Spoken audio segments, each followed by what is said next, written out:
I love baseball cards. Got 'em, need 'em, got 'em, need 'em, need 'em, need 'em, got 'em, got 'em, need 'em. Welcome to another episode of Remember the Great Sports Flea Market Antique Mall Pickups videos. Recently I went to a bunch of flea markets and antique malls and found a lot of good deals. One thing I've kind of paid what it was worth, but it's something that I've always wanted in my collection, so that's why I bought it. A couple other things were some pretty good deals because they came out to like $2 or $3 a card. So let me just jump right in to the first one that I'm going to share with you. And that is a 1987 Fleer Update PSA 9 Mark McGwire Fleer Glossy Update rookie card.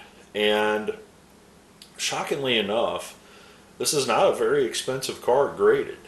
I have the Fleer Update set. I do not have the glossy version of the update set because that's, obviously more valuable than the regular version of the update set. But I saw this and it was only $15, and I'm like, it's hard enough to find that in the glossy version by itself, much less if you factor in how much it would cost you to send it in, to get it graded, all this. I thought for a 9 for $15, this is one of my sought after cards. I was a big Mac fan growing up in the 80s. This card was not easy to get back then because you had to buy the set, and not only that, you had to buy the glossy version of the set. So for $15, which is pretty much what it's worth, I snatched it up, and I'm very happy to be the owner of this card because I've wanted that card for a long, long time. Now, another antique mall I went to, I actually bought two things from this booth, and this was only $5, and it's not the best centered Wade Boggs rookie card, but I found a Wade Boggs 83 Topps rookie. Again, the centering's a little off, but I thought maybe might be a good TTM, or maybe something I send through the mail if I ever get to see Wade, to sign or something like that. I thought for $5, that's a fair enough card to get his autograph on if I ever decide to do that in the future. Well, in the same booth, there was a stack of vintage basketball cards, and it said $25 for 15 basketball cards. Now, normally, I scoff at something like that. I'm like, that's not a deal.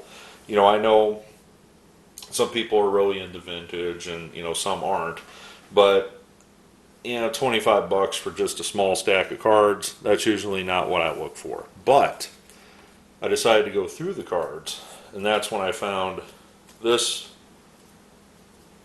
very nice. It's not in the best condition, but in this stack, and I'll show you the rest in a second, was an Artis Gilmore rookie card. And I'm like, wow.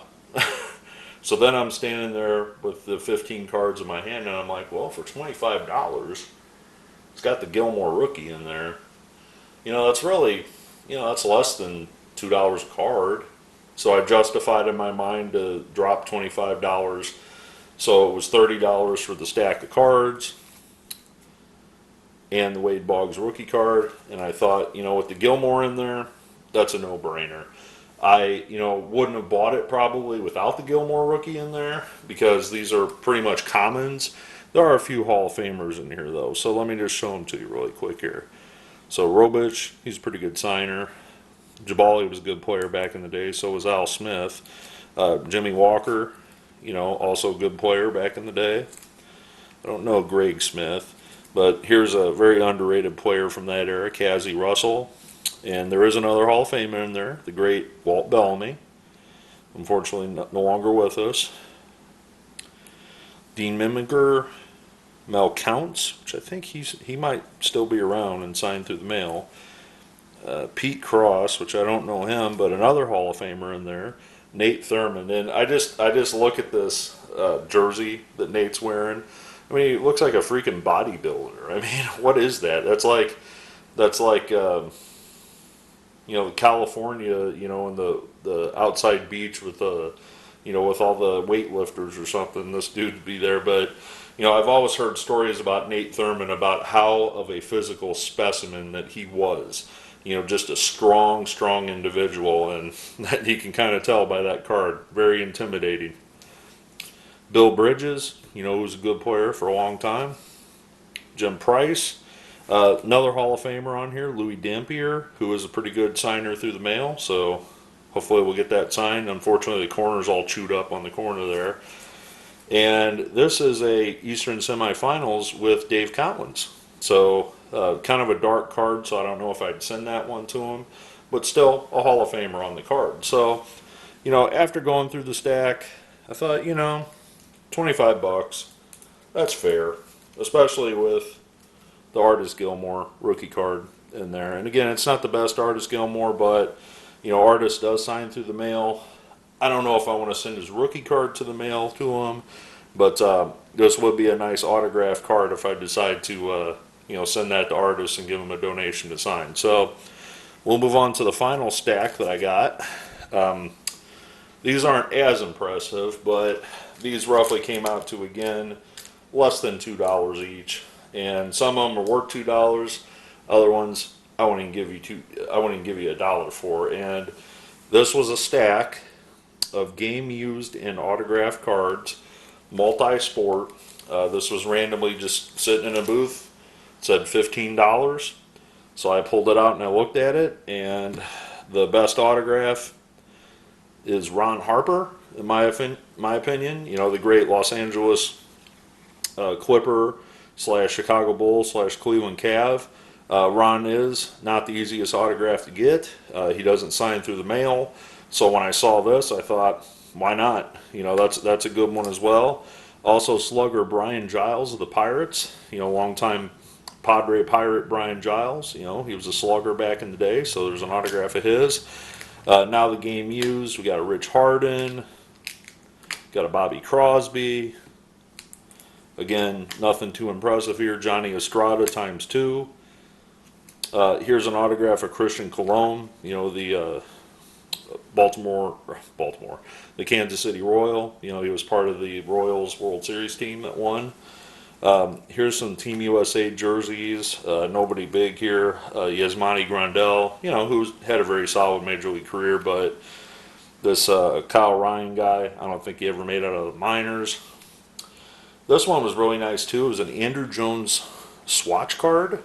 I thought that was pretty neat. So Andrew Jones. And finally, what put it over the top for me was a Manny Ramirez / Carlos Beltran dual jersey card. And I thought that was pretty neat when I saw that in the stack. And I thought, numbered to 150. And I thought, $15 for the stack, that's not a bad deal, and I grabbed those, and I thought this was a nice little collection of stuff that I picked up at the antique malls on my last go around. Tell me what you guys think of these pickups. Certainly, I'm happy to add all this stuff to the collection. Like I said, the McGwire, I basically paid what it's worth. I just couldn't believe that a 9 PSA McGwire Glossy is only $15, but I'm not the one that sets the market, but I know I collect what I want. I very rarely collect graded cards, but if I see one that I've wanted in my collection and somebody's already paid the price for the grade, why not pick it up for cheap? And that's where that McGwire came in. So thanks for taking the time to watch. Pretty short video. Look forward to your comments below, and as always, happy collecting.